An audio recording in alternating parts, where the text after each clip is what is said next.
ਸੀਗੇ 1947 ਦੇ ਹਵਾਲੇ ਨਾਲ। ਆਸਿਫ ਸਾਹਿਬ, ਜਿਹੜਾ ਵਕਤ ਗੁਜ਼ਰ ਗਿਆ ਹੈ, ਜਿਸ ਤਰ੍ਹਾਂ ਮੈਂ ਪਹਿਲੇ ਵੀ ਆਖਿਆ ਹੈ ਕਿ ਬਿਲਕੁਲ ਹੀ ਐਵੇਂ ਲੱਗਦਾ ਹੈ ਕਿ ਜਿਵੇਂ ਅੱਖ ਝਪਕਣ ਦਾ ਮਤਲਬ ਕਿ ਇੱਕ ਟਾਈਮ ਸੀ, ਇੱਕ ਅੱਖ ਝਪਕਦੇ ਸਾਰਾ ਟਾਈਮ ਗੁਜ਼ਰ ਗਿਆ। ਅੱਜ ਬੜਾ ਦਿਲ ਕਰਦਾ ਹੈ ਕਿ ਸੰਨ 47 ਦੇ ਵਿੱਚ ਜਦੋਂ ਪਾਕਿਸਤਾਨ ਦਾ ਕਿਆਮ, ਪਾਕਿਸਤਾਨ ਬਣਿਆ, ਅਤੇ ਜਿਸ ਤਰ੍ਹਾਂ ਘਰ ਨੂੰ ਛੋੜਿਆ, ਉਹ ਯਾਦਾਂ ਜਿਹੜੀਆਂ ਨੇ ਬਿਲਕੁਲ ਜ਼ਿਹਨ ਦੇ ਵਿੱਚ ਐਵੇਂ ਨੇ ਜਿਵੇਂ ਪੱਥਰ 'ਤੇ ਲਕੀਰ ਹੁੰਦੀ ਹੈ, ਕਦੇ ਵੀ ਉਹਨਾਂ ਕੋਲੋਂ ਛੁਟਕਾਰਾ ਨਹੀਂ ਮਿਲ ਸਕਦਾ। ਲੇਕਿਨ ਦਿਲ ਕਰਦਾ ਫਿਰ ਵੀ ਕਿ ਚਲੋ ਵਾਪਸ ਜਾਈਏ, ਔਰ ਉਸ ਘਰ ਦੇ ਵਿੱਚ ਜਿੱਥੇ ਜਿਹਦਾ ਮੈਂ ਪਹਿਲੇ ਵੀ ਜ਼ਿਕਰ ਕੀਤਾ, ਜਿਸ ਤਰ੍ਹਾਂ ਮੈਂ ਗਿਆ, ਮੇਰੀ ਮਾਂ ਜਿਵੇਂ ਕਹਿੰਦੀ ਸੀ, 2 ਵਿਹਲੇ ਹੋਏ ਨੇ ਬੇਟੀਓ, ਲੈਟਰ ਬਾਲ ਲਓ, 2 ਵਿਹਲੇ ਹੋਏ ਨੇ। ਮੈਨੂੰ ਉਦੋਂ ਗੱਲ ਸਹੀ ਤਰ੍ਹਾਂ ਯਾਦ ਨਹੀਂ ਸੀ ਆ ਰਹੀ। ਅਤੇ 2 ਵਿਹਲੇ ਹੋ ਕੇ ਫਿਰ ਰੋਟੀ ਪੱਕਦੀ ਚੁੱਲ੍ਹੇ 'ਤੇ, ਅਤੇ ਚੁੱਲ੍ਹੇ ਦੇ ਨਾਲ ਹੀ ਬਹਿ ਕੇ ਸਾਗ ਸਬਜ਼ੀ, ਅਤੇ ਉੱਥੇ ਬੈਠ ਕੇ ਰੋਟੀ ਖਾਣਾ। ਔਰ ਅਕਸਰ ਜਿਹੜਾ ਸਾਲਨ ਸੀ, ਜਿਹੜਾ ਅੱਜ ਦੀ ਸਾਇੰਸ ਕਹਿੰਦੀ ਹੈ ਕਿ ਜਿਹੜਾ ਸਰੋਂ ਦਾ ਤੇਲ ਹੈ, ਇਹ ਸਭ ਤੋਂ ਨਾਲੋਂ ਜ਼ਿਆਦਾ ਸਿਹਤ ਲਈ ਅੱਛਾ ਹੈ। ਔਰ ਹਰ ਸਾਲਨ ਜਿਹੜਾ ਸੀ ਘਰ ਦੇ ਵਿੱਚ, ਗੋਸ਼ਤ ਸੀ ਭਾਵੇਂ ਉਹ ਸਬਜ਼ੀ ਸੀ, ਦਾਲ ਸੀ, ਉਹ ਸਰੋਂ ਦੇ ਤੇਲ 'ਚ ਪੱਕੀ ਹੁੰਦੀ ਸੀ। ਔਰ ਸਰੋਂ ਦਾ ਤੇਲ ਵੀ ਜਿਹੜਾ ਉਹ ਬਿਲਕੁਲ ਕੁਦਰਤੀ ਤਰੀਕੇ ਨਾਲ ਤਿਆਰ ਹੋਇਆ, ਕੋਈ ਉਹਦੇ ਵਿੱਚ ਪ੍ਰੀਜ਼ਰਵੇਟਰ ਨਹੀਂ, ਕੋਈ ਹੋਰ ਮਿਲਾਵਟ ਨਹੀਂ। ਤੋ ਦੋਸਤੋ, ਦਿਲ ਬੜਾ ਕਰਦਾ ਹੈ ਕਿ ਆਪਣੇ ਪਿੰਡ, ਆਪਣੇ ਘਰ ਵਾਪਸ ਜਾ ਕੇ ਅਤੇ ਉੱਥੇ ਇੱਕ ਪੂਰਾ ਦਿਨ ਗੁਜ਼ਾਰਿਆ ਜਾਵੇ, 2 ਦਿਨ ਗੁਜ਼ਾਰੇ ਜਾਣ। ਦਿਨ ਜਦੋਂ ਖਤਮ ਹੋਵੇ ਅਤੇ ਉੱਥੇ ਵਿਹੜੇ ਦੇ ਵਿੱਚ ਨਲਕੇ ਤੋਂ ਪਾਣੀ ਲੈ ਕੇ ਛਿੜਕਾਓ ਕੀਤਾ ਜਾਵੇ, ਤਾਂ ਕਿ ਕੋਈ ਥੋੜ੍ਹੀ ਗਰਮੀ ਤਪਸ਼ ਘਟੇ। ਔਰ ਉਹਦੇ ਬਾਅਦ ਫਿਰ ਖਾਣਾ ਛਾਣਾ ਖਾ ਕੇ, ਘਰਦਿਆਂ ਨਾਲ ਗੱਪ ਸ਼ੱਪ ਲਾ ਕੇ, ਅਤੇ ਫਿਰ ਇਹ ਹੈ ਕਿ ਮੰਜੀ ਡਾਹ ਕੇ, ਮੰਜੀ 'ਤੇ ਲੇਟ ਕੇ, ਅਤੇ ਬੜਾ ਦਿਲ ਕਰਦਾ ਕਿ ਮੰਜੀ 'ਤੇ ਲੇਟ ਕੇ ਫਿਰ ਉੱਥੇ ਰਾਤ ਗੁਜ਼ਾਰੀ ਜਾਵੇ, ਅਤੇ ਤਾਰੇ ਜਿਹੜੇ ਨੇ ਅਸਮਾਨ 'ਤੇ ਉਹ ਗਿਣੇ ਜਾਣ, ਉਹਨਾਂ ਨੂੰ ਇੰਜੋਏ ਕੀਤਾ ਜਾਵੇ, ਚੰਦ ਚੜ੍ਹਿਆ ਉਹਨੂੰ ਦੇਖਿਆ ਜਾਵੇ, ਅਤੇ ਔਰ ਜਿਹੜੇ ਖੁਸ਼ੀਆਂ ਦੇ ਔਰ ਇਤਮੀਨਾਨ ਦੇ ਜਿਹੜੇ ਦਿਨ, ਫਿਰ ਇਹ ਹੈ ਕਿ ਉਹਨਾਂ ਦਾ ਆਸ ਵਿੱਚ ਇਨਸਾਨ ਆਪਣਾ ਸਕੂਨ ਦੇ ਨਾਲ ਜ਼ਿੰਦਗੀ ਗੁਜ਼ਾਰੇ। ਬੜਾ ਦਿਲ ਕਰਦਾ ਕਿ ਉੱਥੇ ਜਾ ਕੇ ਕੁਝ ਵਕਤ ਗੁਜ਼ਾਰਿਆ ਜਾਵੇ। ਸ਼ੁਕਰੀਆ। ਅਤੇ ਉਹ ਕੋਈ ਸਕੂਲ ਦਾ ਵੀ ਯਾਦ ਆ ਤੁਹਾਨੂੰ, ਜਿਹੜੇ ਸਕੂਲ ਪੜ੍ਹਦੇ ਸੀ? ਸਕੂਲ ਸੀ ਨਾਲ ਹੀ ਘਰ ਦੇ। ਮੈਨੂੰ ਯਾਦ ਹੈ ਮੇਰੇ ਵਾਲਦ ਸਾਹਿਬ ਤਾਂ ਉੱਥੇ ਰੀਮਿਆਰ ਖਾਂ ਆਪਣੇ ਕਾਰੋਬਾਰ ਦੀ ਵਜ੍ਹਾ ਨਾਲ, ਨਖੇੜੀ ਨੌਲ ਸਿੰਘ ਆਪਣੇ ਕਾਰੋਬਾਰ ਦੀ ਵਜ੍ਹਾ ਨਾਲ ਪਿੰਡੋਂ ਤੋਂ ਗਏ ਹੁੰਦੇ ਸੀ, ਅਤੇ ਵਿੱਚੋਂ ਬ੍ਰੇਕ ਕਰਕੇ ਫਿਰ ਆਪਣੇ ਕਾਰੋਬਾਰ ਤੋਂ ਆਪਣੇ ਘਰ ਆਉਂਦੇ ਸਨ। ਅਤੇ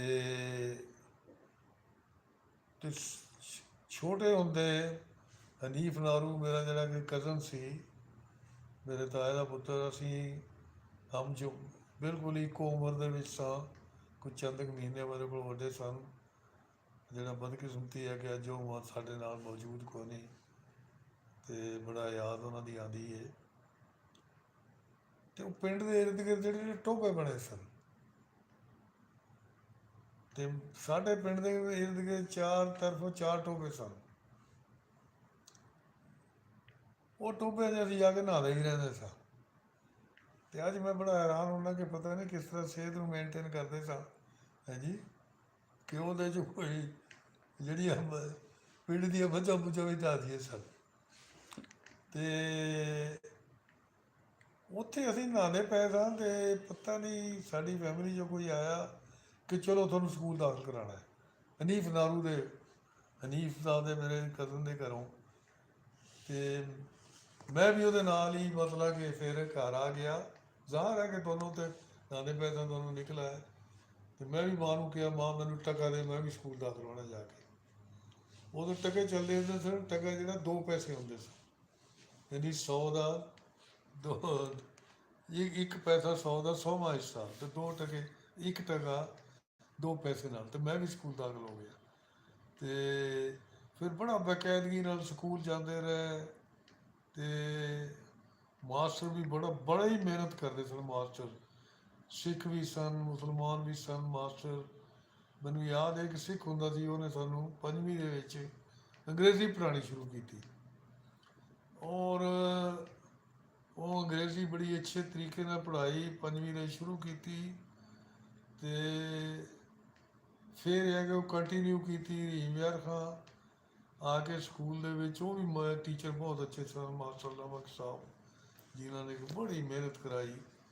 ਲੇਕਿਨ ਉਹ ਜਿਹੜਾ ਸਾਡਾ ਖੇੜੀ ਨੌ ਸਿੰਘ ਦਾ ਪਿੰਡ ਦਾ ਸਕੂਲ ਸੀ, ਉਹ ਵੀ ਬੜਾ ਖੂਬਸੂਰਤ ਸਕੂਲ ਸੀ, ਬਿਲਕੁਲ ਪਿੰਡ ਦੇ ਵਸਤ ਵਿੱਚ ਸੀ। ਪੱਕੇ ਕਮਰੇ ਬਣੇ ਸਨ। ਔਰ ਹੁਣ ਉਹਦਾ ਨਕਸ਼ਾ ਮੇਰੇ ਬਿਲਕੁਲ ਜ਼ਿਹਨ ਦੇ ਉੱਤੇ ਨਕਸ਼ ਹੋਇਆ ਪਿਆ। ਖੁਦਾ ਕਰੇ, ਅੱਲਾ ਕਰੇ, ਰੱਬ ਕਰੇ ਕਿ ਉੱਥੇ ਮੇਰਾ ਮਤਲਬ ਕਿ ਕੋਈ ਜਾਣ ਦਾ ਮੌਕਾ ਮਿਲੇ, ਉਹਨੂੰ ਫਿਰ ਜਾ ਕੇ ਦੇਖੀਏ। ਔਰ ਉੱਥੇ ਜਾ ਕੇ ਫਿਰ ਆਪਣਾ ਉਸ ਸਕੂਲ ਦੇ ਵਿੱਚ ਬਹਿ ਕੇ ਕੋਈ ਮੈਡੀਟੇਸ਼ਨ ਕਰੀਏ। ਕਿ ਉੱਥੇ ਹੀ ਫਰਸ਼ 'ਤੇ ਬਹਿ ਕੇ, ਜਿੱਥੇ ਪੜ੍ਹਦੇ ਸਾਂ ਟਾਟ ਦੇ ਉੱਤੇ ਬੈਠੇ, ਉੱਥੇ ਬੈਠ ਕੇ ਮੈਡੀਟੇਸ਼ਨ ਕਰੀਏ, ਸੋਚੀਏ ਸਾਰੀ ਜ਼ਿੰਦਗੀ ਜਿਸ ਤਰ੍ਹਾਂ ਗੁਜ਼ਰੀ ਉਹਦੇ ਮੁਤਲਕ ਸੋਚੀਏ, ਬਜ਼ੁਰਗਾਂ ਦੇ ਮੁਤਲਕ ਸੋਚੀਏ, ਬੱਚਿਆਂ ਦੇ ਮੁਤਲਕ ਸੋਚੀਏ, ਔਰ ਆਉਣ ਵਾਲੇ ਵਕਤ ਵਾਸਤੇ ਦੁਆ ਕਰੀਏ ਕਿ ਅੱਛਾ ਵਕਤ ਗੁਜ਼ਰੇ। ਕੋਈ ਟੀਚਰਾਂ ਦੇ ਨਾਂ ਵੀ ਯਾਦ ਆ ਸਕੂਲ ਜਿਹੜੇ ਸੀ? ਮੈਨੂੰ ਟੀਚਰਾਂ ਦੇ ਨਾਮ ਮਾਸਟਰ ਫਤਿਹ ਮੁਹੰਮਦ ਦਾ ਯਾਦ ਹੈ। ਤੇ ਹੋਰ ਮਾਸਟਰ ਅਮੀਨ ਸ਼ਾਹ ਸਾਹਿਬ ਸਨ, ਸ਼ਾਇਦ ਇੱਕ ਮੈਥਮੈਟਿਕਸ ਪੜ੍ਹਾਉਂਦੇ ਸਨ। ਖੇੜੀ ਨੌਤ ਸਿੰਘ। ਖੇੜੀ ਨੌ ਸਿੰਘ ਦੇ ਵਿੱਚ ਮਹਿੰਦਰ ਸਿੰਘ ਸਾਡਾ ਕਲਾਸ ਫੈਲੋ ਸੀ, ਇੱਕ ਲੜਕਾ। ਹੋਰ ਇੱਕ ਹੋਰ ਸਿੱਖ ਦੋਸਤ ਸੀ ਜਿਹੜਾ ਕਿ ਸਾਡਾ ਹਮਸਾਇਆ ਵੀ ਸੀ, ਉਹਨੂੰ ਅਸੀਂ ਕਾਕਾ ਕਾਕਾ ਕਹਿੰਦੇ ਸਾਂ। ਹਾਂਜੀ। ਤੇ ਉਹ ਵੀ ਮੈਨੂੰ ਯਾਦ ਹੈ। ਹਾਂਜੀ। ਪਤਾ ਚੱਲਿਆ ਕਿ ਸਾਰੇ ਹੀ ਫੌਤ ਫੂਤ ਹੋ ਗਏ ਨੇ। ਹਾਂਜੀ, ਕੋਈ ਉਹਨਾਂ ਦੀ ਕੋਈ ਜ਼ਿੰਦਾ ਕੋਈ ਨਹੀਂ। ਸੰਤੋਖ ਸਿੰਘ ਇੱਕ ਹੁੰਦਾ ਸੀ। ਸੰਤੋਖ ਸਿੰਘ ਜਿਹੜਾ ਸੀ, ਉਹ ਨੌ ਸਿੰਘ ਦਾ ਕੋਈ ਰਿਸ਼ਤੇਦਾਰ ਸੀ, ਜਿਹਦੇ ਨਾਂ 'ਤੇ ਉਹ ਪਿੰਡ ਸੀ। ਔਰ ਨੌ ਸਿੰਘ ਬਹੁਤ ਵੱਡਾ ਜਾਗੀਰਦਾਰ ਉਸ ਇਲਾਕੇ ਦਾ। ਪਿਆਰ ਮੁਹੱਬਤ ਸੀ ਹਰ ਬੰਦੇ ਨਾਲ, ਪਿੰਡ ਦੇ ਵਿੱਚ ਹਰ ਸ਼ਖਸ ਨਾਲ। ਮੁਸਲਮਾਨਾਂ ਨਾਲ ਬੜਾ ਪਿਆਰ ਸੀ। ਇੱਥੇ ਤੱਕ ਕਿ ਇਸ ਵੇਲੇ ਪਾਰਟੀਸ਼ਨ ਦੇ ਵਕਤ ਤੋਂ ਈਦ ਸੀ ਜਿਹੜੀ ਆਈ, ਉਹ ਸੰਨ 47 'ਚ, ਉਹਦੇ 'ਚ ਕੋਈ ਪਿੰਡ ਦੇ 'ਚ ਹੰਗਾਮਾ ਪੈਦਾ ਹੋਣ ਦਾ ਖਦਸ਼ਾ ਹੋਇਆ, ਜਿਹੜਾ ਕਿ ਮੈਂ ਬਾਅਦ ਦੇ ਵਿੱਚ ਕੋਈ ਉਹਦਾ ਜ਼ਿਕਰ ਕਰਾਂਗਾ ਕਿ ਕੀ ਵਜ੍ਹਾ ਸੀ ਉਹਦੀ। ਉਹ ਸੰਤੋਖ ਸਿੰਘ ਨੇ ਰੋਕਿਆ ਨਹੀਂ, ਉੱਥੇ ਬੜਾ ਬਲੱਡਸ਼ੈਡ ਹੋ ਜਾਣਾ ਸੀ ਉਸ ਦਿਨ ਪਿੰਡ ਦੇ ਵਿੱਚ ਮੁਸਲਮਾਨਾਂ ਦਾ। ਤੇ ਬਹੁਤ ਗ੍ਰੇਟ ਇਨਸਾਨ ਸੀ। ਤੇ ਉਹਦੇ ਮੁਤਲਕ ਸੁਣਿਆ ਹੈ ਕਿ ਫੌਤ ਹੋ ਗਿਆ। ਤੇ ਇਸ ਤਰ੍ਹਾਂ ਹੋਰ ਜਿਹੜੇ ਮੇਰਾ ਖਿਆਲ ਹੈ ਕਿ ਮੇਰੇ ਜਿਨ੍ਹਾਂ ਨੂੰ ਮੈਂ ਸ਼ਾਇਦ ਜਾਣਦਾ ਹਾਂ, ਮੈਂ ਯਾਦ ਕਰਦਾ ਸੀ, ਸ਼ਾਇਦ ਹੀ ਕੋਈ ਜ਼ਿੰਦਾ ਹੋਵੇ। ਤੋ ਇਸ ਤਰ੍ਹਾਂ ਮਤਲਬ ਬਹਰਹਾਲ ਜ਼ਿੰਦਗੀ ਹੈ ਜਿਹੜੀ। ਨਹੀਂ, ਉਹਦਾ ਕੀ ਵਾਕਿਆ ਸੀਗਾ ਉਹ ਵੀ ਦੱਸ ਦਿਓ ਨਾਲ ਹੀ, ਹੁਣ ਚੱਲ ਰਿਹਾ ਤੇ। ਕਿਹੜਾ ਵਾਕਿਆ ਜੀ? ਉਹ ਸੰਤੋਖ ਸਿੰਘ ਦਾ ਈਦ ਵਾਲਾ। ਈਦ ਵਾਲਾ ਸੀ ਕਿ ਨਮਾਜ਼ ਹੋ ਰਹੀ ਸੀ ਮਸਜਿਦ ਦੇ ਵਿੱਚ ਈਦ ਦੀ। ਤੇ ਬਾਹਰ ਕੋ ਬੰਦੇ ਬੰਦੇ ਵੀ ਮਤਲਬ ਕਿ ਚੂੰਕਿ ਪਾਰਟੀਸ਼ਨ ਦੀ ਮਤਲਬ ਕਿ ਜਿਹੜਾ ਵਜ੍ਹਾ ਨਾਲ, ਪਾਕਿਸਤਾਨ ਦੇ ਬਣਨ ਦੀ ਵਜ੍ਹਾ ਨਾਲ ਬੜਾ ਪੂਰੇ ਹਿੰਦੁਸਤਾਨ ਦੇ ਮਾਹੌਲ ਬੜਾ ਟੈਂਸ ਵਿੱਚ ਸੀ। ਹੰਗਾਮੇ ਵੀ ਹੁੰਦੇ ਸਨ ਤੇ ਉਹਨਾਂ ਦੇ ਕੁਛ ਤੋਂ ਖੂਨ ਵੀ ਹੋ ਰਿਹਾ ਸੀ। ਤੇ ਹਰ ਜਗ੍ਹਾ ਜਿੱਥੇ ਮੁਸਲਮਾਨ ਰਹਿੰਦੇ ਸੀ, ਖਾਸ ਤੌਰ ਤੋਂ ਪੰਜਾਬ ਤੇ ਉੱਥੇ ਇਹੀ ਖਤਰਾ ਰਹਿੰਦਾ ਸੀ ਕਿਸੇ ਵੇਲੇ ਕੋਈ ਹਮਲਾ ਨਾ ਹੋ ਜਾਏ। ਤੋ ਈਦ ਦੇ ਮਸਜਿਦ ਦੇ ਇਰਦ ਗਿਰਦ ਪਹਿਰੇ ਲਾਏ ਸਨ ਮੁਸਲਮਾਨਾਂ ਨੇ ਕਿ ਕੋਈ ਮਤਲਬ ਕਿ ਨਮਾਜ਼ ਵੇਲੇ ਕੋਈ ਉੱਥੇ ਹਮਲਾ ਨਾ ਹੋ ਜਾਏ।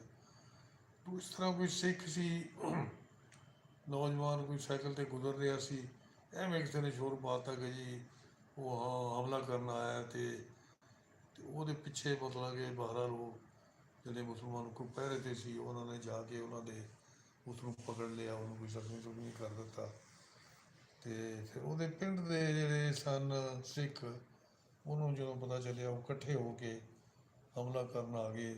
ਸਾਰਾ ਪਿੰਡ ਸੀ ਜਿਹੜਾ ਆਪਣੇ ਘਰਾਂ 'ਚ ਮੁਸਲਮਾਨ ਜਿਹੜੇ ਉਹ ਮੁਕੱਫਲ ਹੋ ਗਏ, ਬੰਦ ਹੋ ਗਏ ਅਤੇ ਬਿਲਕੁਲ ਪਿੰਡ ਦਾ ਸੁਨਸਾਨ ਹੋ ਗਿਆ। ਅਤੇ ਲੇਕਿਨ ਸੰਤੋਖ ਸਿੰਘ ਨੇ ਉਸਦੇ ਉਹਦੇ ਬਹੁਤ ਇੱਕ ਮਜਮਾ ਆ ਰਿਹਾ ਸੀ ਹਥਿਆਰਾਂ ਦੇ ਨਾਲ, ਤਲਵਾਰਾਂ ਨਾਲ ਅਤੇ ਨੇਜ਼ਿਆਂ ਨਾਲ, ਅਤੇ ਉਸ ਨੂੰ ਉੱਥੇ ਰੋਕਿਆ। ਉਸਨੇ ਆਖਿਆ ਕਿ ਬਈ ਇਹ ਸਾਰੀ ਗਲਤਫਹਿਮੀ ਹੋਈ ਹੈ ਅਤੇ ਅਗਰ ਤੁਸੀਂ ਜਾਣਾ ਹੀ ਕਰਨਾ ਹੀ ਹੈ ਅਤੇ ਮੇਰੀ ਲਾਸ਼ ਤੋਂ ਗੁਜ਼ਰ ਕੇ ਤੁਹਾਨੂੰ ਜਾਣਾ ਪਏਗਾ। ਉਸ ਗੱਲ ਤੋਂ ਫਿਰ ਉਹ ਸਾਰੇ ਵਾਪਸ ਚਲੇ ਗਏ ਸਨ। ਅਤੇ ਸੰਤੋਖ ਸਿੰਘ ਦਾ ਬੜਾ ਹੀ ਇੱਕ ਜਿਹੜਾ ਸੀ ਮੁਸਲਮਾਨਾਂ 'ਤੇ ਅਹਿਸਾਨ ਸੀ। ਅਤੇ ਪਿਛਲੇ ਦਾ ਜਦੋਂ ਮੇਰਾ ਭਰਾ ਉੱਥੇ ਸੰਦਸੀ 'ਚ ਗਿਆ ਛੋਟਾ, ਸੰਤੋਖ ਸਿੰਘ ਦੇ ਪਿੰਡ ਤੋਂ ਬਾਹਰ ਗਿਆ ਸੀ, ਕਹਿੰਦੇ ਦੂਸਰੇ ਦਿਨ ਬੜਾ ਪੁੱਛਦਾ ਰਿਹਾ ਕਿ ਬਈ ਕਿ ਕਾਸ਼ ਕਿ ਉਹ ਮਿਲ ਸਕਦਾ। ਅਤੇ ਇਸ ਤਰ੍ਹਾਂ ਪਿਆਰ ਮੁਹੱਬਤ ਨਾਲ ਹਿੰਦੂ ਮੁਸਲਮਾਨ ਸਾਰੇ ਪਿਆਰ ਮੁਹੱਬਤ ਨਾਲ ਰਹਿੰਦੇ ਸਨ। ਬਹੁਤ ਬਹੁਤ ਤੇ ਉਹ ਜਿਹੜੀ ਕੋਟ ਸਬਜ਼ਲ ਵਾਲੀ ਖਤੂਨ ਦੀ ਤੁਸੀਂ ਗੱਲ ਕਰ ਰਹੇ ਸੀ, ਉਹ ਕੌਣ ਸੀ? ਹਾਂ, ਮੇਰੇ ਭਰਾ ਜਦੋਂ ਸੰਦਸੀ 'ਚ ਉੱਥੇ ਗਿਆ ਪਿੰਡ, ਉੱਥੇ ਚੰਦ ਇੱਕ ਮੁਸਲਮਾਨ ਦਾ ਇੱਕ ਗੁੱਜਰ ਸੀ, ਰੈਡੀ ਉਹਨੂੰ ਕਹਿੰਦੇ ਸਨ। ਉਹ ਕਹਿੰਦਾ ਮੈਂ ਜਦੋਂ ਘਰ ਗਿਆ ਉੱਥੇ ਆਪਣੇ ਉੱਥੇ ਜਿਹੜਾ ਕਿ ਸਿੱਖ ਰਹਿੰਦਾ ਸੀ ਇੱਕ ਕਿਸੇ ਕਾਸ਼ਤਕਾਰ, ਅਤੇ ਉਹ ਵੀ ਉੱਥੇ ਆ ਗਿਆ, ਫਿਰ ਥੋੜ੍ਹੀ ਦੇਰ ਬੈਠਿਆ ਚਲਾ ਗਿਆ। ਫਿਰ ਇੱਕ ਹੋਰ ਬੁੱਢੀ ਸੀ ਜਿਹੜੀ ਕਿ ਸ਼ਹਿਜ਼ਾਦੀ ਜਿਹੜੇ ਕਿ ਰਾਈ ਬਰਾਦਰੀ ਦਾ ਤਲਕ ਸੀ, ਇੱਥੇ ਕੋਟ ਸਬਜ਼ਲ ਉਹਦੇ ਰਿਸ਼ਤੇਦਾਰ ਵੀ ਰਹਿੰਦੇ ਸਨ। ਅਤੇ ਸਲੀਮ ਉਹਨਾਂ ਦੀ ਫੋਟੋ ਵੀ ਲਿਆਇਆ ਸੀ, ਉਹ ਪਤਾ ਨਹੀਂ ਕਿੱਧਰ ਗਈਆਂ, ਮੈਂ ਦੇਖਾਂਗਾ ਅਗਰ ਮਿਲ ਗਈਆਂ ਹੈ ਜੀ। ਅਤੇ ਜੇ ਕਿਸੇ ਹੋਰ ਮੌਕੇ ਦੇ 'ਤੇ ਉਹ ਤਸਵੀਰ ਮੈਂ ਤੁਹਾਨੂੰ ਦਿਖਾਵਾਂਗਾ। ਅਤੇ ਇਸ ਕਿਸਮ ਦੇ ਉਹ ਉੱਥੇ ਹੀ ਰਹਿ ਗਈ ਸੀ? ਉਹ ਪਤਾ ਨਹੀਂ ਕਿਸ ਤਰ੍ਹਾਂ ਉੱਥੇ ਰਹਿ ਗਈ ਜਾਂ ਉਹਨੂੰ ਲਿਆ ਨਹੀਂ ਸਕੇ। ਵੈਸੇ ਉਸ ਚੰਦ ਇੱਕ ਹਫ਼ਤੇ ਬਾਅਦ ਫਿਰ ਪਿੰਡ 'ਤੇ ਹਮਲਾ ਹੋਇਆ, ਅਤੇ ਉੱਥੋਂ ਅਸੀਂ ਤਾਂ ਖੁਸ਼ਕਿਸਮਤ ਸਾਂ ਕਿ ਜ਼ਿੰਦਾ ਨਿਕਲਿਆ, ਅਤੇ ਔਰ ਪੇਰੈਂਟਸ ਵੀ ਬੜੇ ਕੋਈ 10-15 ਮਿੰਟ ਉਹ ਤੋਂ ਪਹਿਲੇ ਨਿਕਲੇ, ਜਿਹਦਾ ਮੈਂ ਤਫਸੀਲ ਨਾਲ ਬਾਅਦ 'ਚ ਕਦੇ ਜ਼ਿਕਰ ਕਰਾਂਗਾ। ਅਤੇ ਉੱਥੇ ਮੇਰੇ ਤਾਇਆ ਹਨੀਫ ਦਾਰੂ ਦੇ ਵਾਲਦ ਸਾਹਿਬ ਔਰ ਸਾਡੀ ਫੂਫੀ ਮਰੀਮ ਔਰ ਇੱਕ ਸਾਡੇ ਰਿਸ਼ਤੇ ਦੇ ਦਾਦਾ, ਉਹ ਚੂँਕਿ ਉਹਨਾਂ ਨੇ ਪਿੰਡ ਨਹੀਂ ਸੀ ਛੱਡਿਆ, ਉਹ ਕਹਿੰਦੇ ਸਨ ਕਿ ਵੀ ਅਸੀਂ ਮਤਲਬ ਕਿ ਪਿੰਡ ਨਹੀਂ ਛੱਡਾਂਗੇ। ਹਾਲਾਂਕਿ ਮੇਰਾ ਜਿਹੜਾ ਤਾਇਆ ਸੀ ਉਹ ਆਪਣੇ ਆਪ ਨੂੰ ਕਾਂਗਰਸੀ ਕਹਿੰਦਾ ਸੀ, ਅਤੇ ਉਹਨਾਂ ਨੂੰ ਵੀ ਉਹਨਾਂ ਨੇ ਹੀ ਬਖਸ਼ਿਆ ਸਾਰਿਆਂ ਨੂੰ, ਉਹਨਾਂ ਨੇ ਮਾਰ ਕੇ ਉਹਨਾਂ ਦੀ ਲਾਸ਼ ਨੂੰ ਅੱਗ ਲਾਤੀ ਸੀ। ਅਤੇ ਇਸ ਤਰ੍ਹਾਂ ਮਤਲਬ ਕਿ ਜਿਹੜੀ ਇਹ ਜਿਹੜਾ ਜ਼ਿਕਰ ਹੈ ਪਾਰਟੀਸ਼ਨ ਦੇ ਮਾਈਗ੍ਰੇਸ਼ਨ ਦਾ ਪਾਕਿਸਤਾਨ ਪਹੁੰਚਣ ਦਾ, ਫਿਰ ਮੈਂ ਦੁਬਾਰਾ ਕਦੇ ਜ਼ਿਕਰ ਕਰਾਂਗਾ। ਬਹੁਤ ਬਹੁਤ ਸ਼ੁਕਰੀਆ। ਆਸਿਫ ਸਾਹਿਬ।